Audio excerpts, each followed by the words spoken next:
President's niece, who also happens to be a clinical psychologist.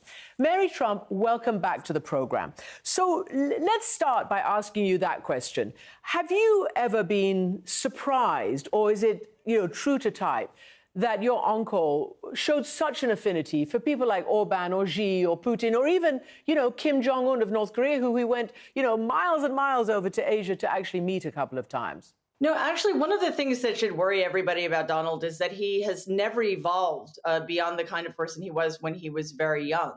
And it's not at all surprising because he grew up in an authoritarian household. And because of the way my grandfather, who was a quite straight up sociopath, was that Donald became the favorite son.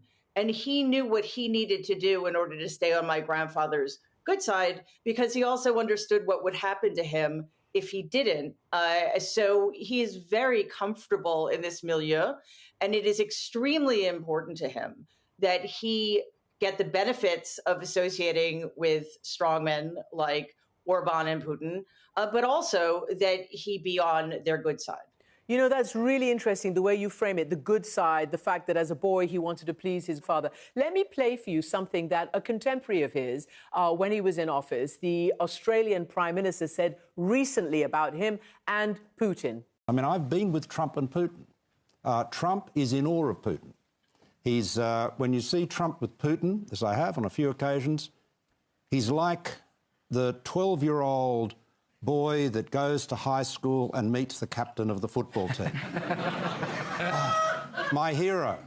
It is really creepy. So, that was done in that context. It was a lot of yuck, yuck. But I'm really stunned by how what you said, and I didn't know what you were going to say about his childhood, matched exactly what a former Prime Minister of Australia witnessed. Yeah, and I think what's important to know that most people certainly wouldn't, and it is really no laughing matter when, at that point, the leader of the free world is being described as a prepubescent child with a crush on an older, more powerful person, what the consequences are. It's not simply that Donald knew that by fulfilling his father's demands to be the quote-unquote killer, to be the successful one, it was understanding what would happen to him if he failed to do those things, because he had an object lesson in my father, who was quite literally destroyed by his inability to fill the role my grandfather required of him. There's so many layers to this. So can I ask you then, again, this leads from what you've just said. He absolutely has an obsession with success. So what do you think it means to him? What keeps him up at night? For instance, about one of the latest legal rulings, which said that he had to pay something